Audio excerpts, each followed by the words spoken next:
In this video, I'm going to take you for a drive and talk to you about why BMWs do not allow for degradation.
Alright, so hopefully you guys enjoyed those clips. I figured it would be nice to insert them since I'm driving my M340i here, my new car, but I still have the 335i in case you guys weren't aware.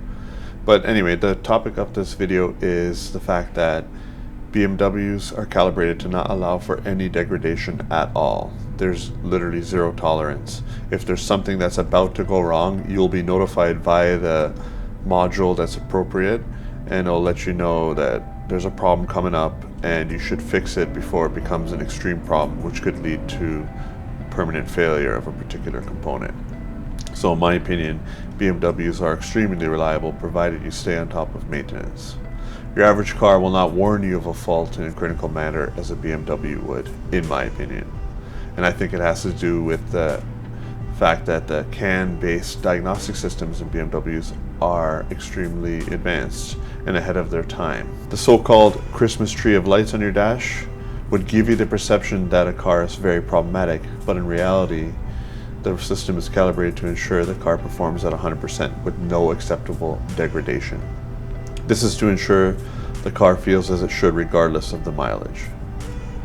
Because of the way the car is designed, I have a 2008 335i with nearly 200,000 miles that I can say with confidence feels exactly as fresh and new to drive as the M340i I'm driving in this video. You hear it all the time that BMWs are good provided you do your own maintenance and that you must be able to code and use computers to troubleshoot. I wholeheartedly agree with that statement. The reason is the car tells you way before you'll encounter a catastrophic problem, and it warns you that an issue must be addressed. So if you neglect things, the car may seem like it's always got something wrong with it and like it's a never-ending cycle, but in reality it's the car telling you that you must take action before something catastrophic happens, and technically the car can last forever provided you listen to what the module's telling you and follow the appropriate course of action to rectify it before it becomes problematic. So the sensitivity of the systems may cause negative public perception because it always seems like something's going wrong with your BMW, another light on the dash, etc. But if you can see past all that, you're actually getting an insane deal, a great value on a great car, provided you can do the work yourself. And you can always follow videos such as mine to figure out how to fix the issue. So there of course are generally more reliable cars, but in my opinion they hold off on innovation for the sake of reliability to maintain customer confidence in their product. Because a boring car to drive better be comfortable and reliable at the very least. And chances are the light that popped up on your dash for your BMW or the code that you're getting is not going to cause your car to break down and be stuck on the side of the road. It's just giving you a warning to fix the issue to maintain that perfect driving experience. If you ignore the warnings long enough, due to the complexity of the systems in the car, you will eventually experience a catastrophic failure, but that would take some pretty extreme neglect. And there'll come a point in BMW's life, typically when it's with the second owner, that 2, 3, or 4 faults build up and they're looking to offload the car. If you can see past all that, you'll actually be getting a really good deal on a used car because you should be able to fix them yourself for relatively cheap. The car will probably have about 80 to 100K when they're looking to do that. If you're looking to buy a used one that doesn't have any issues, my advice would be to look for one with more than 120K miles, maybe 140, and look for one that looks very clean on the inside and outside because the owner probably took very good care of it. They cared about the car, and they've already gone through all the common issues that will probably pop up on that car. You'll be covered for a good 50, 60K miles. So ultimately, if you follow what the modules are telling you to fix, you'll be able to maintain a perfect driving experience and make sure the car maintains its reliability and lasts an easy 200K miles. Plus, you can go for 250K miles. And I really came to realize this when I noticed how blind my friend's 2018 Q50, Infiniti Q50 was with regards to issues as he was modifying his car. If something was wrong with the car, you tend to find out when it's too late. It's a catastrophic failure, and then you get the warning at the same time. What good does that do you if it tells you, hey, by the way, your car just broke? That's awesome, but why didn't you tell me before this was a big problem so we could actually fix it? He actually went through a transmission because the car literally told him nothing. On a BMW, if you were slipping at all, you'd get a gear symbol on your dash. It would hold you, lock you into a gear, like 3rd gear, 4th gear, in limp hold mode, and tell you investigate, don't let the transmission blow up. So there's limp hold mode on BMWs that's actually pretty advanced. But in general, you get those little faults, but they're actually telling you, hey, let's save you thousands of dollars here, fix this issue. So don't let the faults or people's opinion fool you. A somewhat maintained BMW will last an easy 200K miles if you don't mind doing the work yourself. At a point, if you take your car to an independent shop, it won't make sense to do the repair based on how much the car is worth. So you really have to do it yourself for it to all make sense. It kind of just comes with the territory. The only way you can get to 200K miles is by doing the work yourself. You might as well just buy a more expensive car if you're going to be taking it to an independent shop and fixing all the issues. And I think these control systems are designed in such a way as to make it easy on the mechanics at the BMW dealers to fix the issue, but the end result is you get an overly sensitive car that's always looking for everything to be working perfectly. And if you're a consumer and you know how to use a laptop, you can figure out what the issue is and fix it before it ever becomes a problem. And at the same time, it allows for the car to last very long because you can catch any problematic issues well before it's going to become something huge. A funny analogy would be, imagine you had a kid and you had a babysitter. The kid was getting into a whole bunch of mischief and potentially hurting themselves or hurting something in your home. And when you got home, the babysitter said everything was fine, takes the money and leaves. And then you find out that the kid's actually hurt and you gotta go get it fixed. What if you had a babysitter that told you every little thing the kid did, and when you came home, you'd almost say, well, man, this babysitter's kind of nitpicky and, you know, they're just complaining. And you'd think to yourself, maybe I don't want them anymore.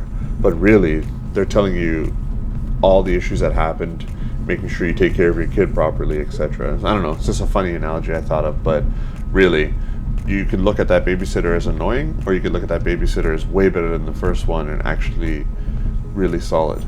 So I've been doing a voiceover for this whole video, but I figured I'd insert a little clip of the assisted driving if you guys are curious. Right now, it's just completely driving itself. I have my hand just resting on the wheel. Doesn't really make a difference where you place it, but I can let go. It'll self-drive for me up into a point where these will start flashing yellow, and if you don't grab the wheel, it will get annoyed with you and it'll start to flash red. Let's see if we can do that.